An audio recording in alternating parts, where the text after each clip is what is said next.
Kaso parang mga pula-pula pa siya eh. Sarap yung Langanan ano. pa. Sarap yung... Ito yung na-harvest ko. Medyo maitim na siya, kaya manamis-namis na.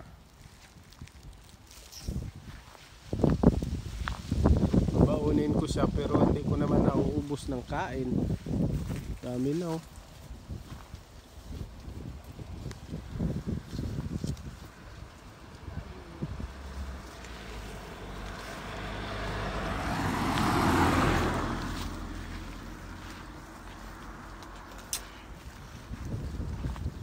Laki pala ng bunga nito oh.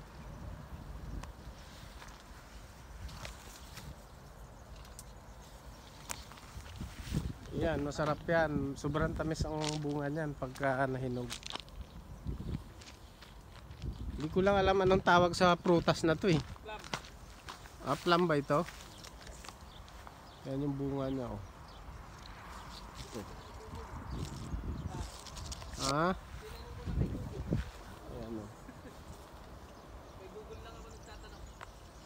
Sobrang tamis niya ni Drian.